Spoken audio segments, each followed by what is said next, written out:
काय होतं ते आम्ही दाखवू शकत नाही, कारण ते पटलावरनं काढण्यात आलेलं आहे. आपल्यासोबत भाजपचे प्रदेश उपाध्यक्ष केशव उपाध्ये आणि काँग्रेसचे मुख्य प्रवक्ते अतुल लोंढे गेस्ट सेंटरला अजूनही आहेत. खास त्यांना या विषयावरती आपण प्रतिक्रिया विचारणार आहोत.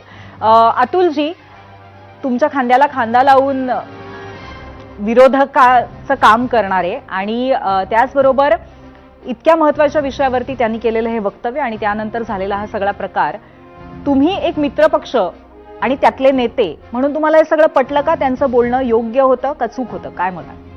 छत्रपती शिवाजी महाराजांच्या बाबतीत कोणी मित्र नाही, कोणी काही नाही. छत्रपती शिवाजी महाराजांच्या बाबतीमध्ये जर अशी कोणी माहिती त्यांना दिली असेल किंवा अशी कुठून लिखित माहिती त्यांनी जर वाचली असेल तर त्याला जोड्याने मारलं पाहिजे. छत्रपती शिवाजी महाराजांना अशा पद्धतीनं कोणी काही करेल अशी कोणाची अवकात नव्हती, कधी राहणारी नाही, कधी असणारी नाही. त्यामुळे आम्ही सुद्धा निषेध करतो या गोष्टीचा. छत्रपती शिवाजी महाराजांच्या बाबतीत कुठली गोष्ट. पण उद्या जर भाजपने किंवा सत्ताधाऱ्यांनी आंदोलन केलं तर तुम्ही त्यांच्या खांद्याला खांदा लावून उभा राहाल या आंदोलनामध्ये, या विषयावरनं? पहिले त्या आंदोलनामध्ये ज्यांनी कुणी हे लिहिलं असेल, जी कोणती जमात असेल जी सातत्यानं छत्रपती शिवाजी महाराज जिजाऊ महाराजांच्या बाबतीमध्ये काही काही लिहित असते, त्यांना जोड्याने आणलं पाहिजे. त्यांच्या विरोधात पहिले आंदोलन केलं पाहिजे. सगळ्या आंदोलनात आम्ही सोबत राहणार. छत्रपती शिवाजी महाराजांच्या बाबतीमध्ये कुठलीही कॉम्प्रोमाइज नाही. अतुलजी, पण तुमचे सहकारी नाना पटोले, तुमचे आमदार तिथे बसलेले दिसतात, त्यांनी कुठलाही निषेध तेव्हा केलेला दिसत नाहीये. त्यावेळेस सभागृहाचं कामकाज सुरू होतं, ते स्वतः माफी मागायला तयार झाले होते. मग तिथे काय बोलणार आहे? पण आम्ही त्याच्या समर्थनात नाही आहे, अजिबात नाही. ज्यांनी कोणी लिहिलं असेल असं, त्यांनी कुठून वाचलं असेल तर ते समोर आणलं पाहिजे. ज्यांनी लिहिलं असेल त्यांना जोड्याने मारलं पाहिजे. बर केशवजी, असं आहे की या महाराष्ट्रामध्ये छत्रपती शिवाजी महाराजांबद्दल जे वक्तव्य जितेंद्र आव्हाड यांनी केलं ते पूर्णपणे निषेधार्ह नाही. या महाराष्ट्राला, म्हणजे आपल्या सगळ्यांना लाजिरवाणी गोष्ट आहे. खरं म्हणजे छत्रपती शिवाजी महाराज हे अख्ख्या आपल्या देशाचं दैवत आहे.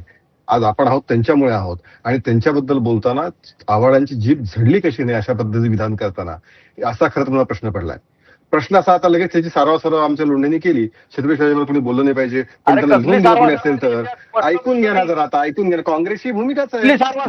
पंडित नेहरूंपासून जे केलेलं आहे, पंडित नेहरूने छत्रपती शिवाजी महाराजांना. अतुलजी, आपण केशवजींना बोलायला देऊया. अतुलजी, हे काढू का मी आता? म्हणजे पंडित नेहरूंपासून छत्रपती शिवाजी महाराजांचा उल्लेख आहे त्याच्यामध्ये. अतुलजी प्लीज केशवजींना बोलू देत. अतुलजी प्लीज. त्यामुळे पंडित नेहरूंपासून शिवाजी महाराजांच्या नक्कीच महाराष्ट्राने, तुम्ही बोललेलं महाराष्ट्राने ऐकलंय अतुलजी. आता केशवजींना बोललं पाहिजे.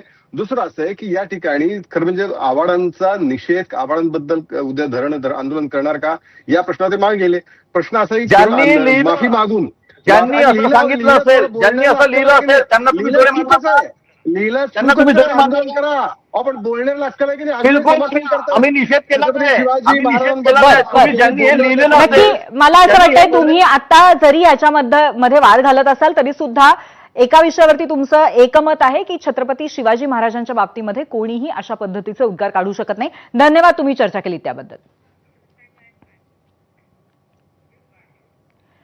आणि यानंतर पुन्हा एकदा युद्ध आणि त्या संदर्भातल्या विषयाकडे आपण परतणार आहोत. युद्धभूमीकडे सरकणार आहोत. 17व्या दिवशी युद्धाची तीव्रता तितकीच आहे, किंबहुना त्यापेक्षा अधिक झालेली दिसतेय. काही दिवसच युद्ध टिकेल असं वाटणाऱ्या अमेरिकेला आणि इस्रायलला इराण सडेतोड उत्तर देताना दिसतंय. आजही इराणनं अमेरिका आणि इस्रायलच्या मित्र देशांवरती जोरदार हल्ले केले. हायपरसॉनिक क्षेपणास्त्र आणि ड्रोनच्या मदतीनं इराणनं संयुक्त अमिरातीतल्या धफ्रातल्या अमेरिकेच्या तळावरती हल्ला केला. त्याचबरोबर दुबई विमानतळाजवळही इराणनं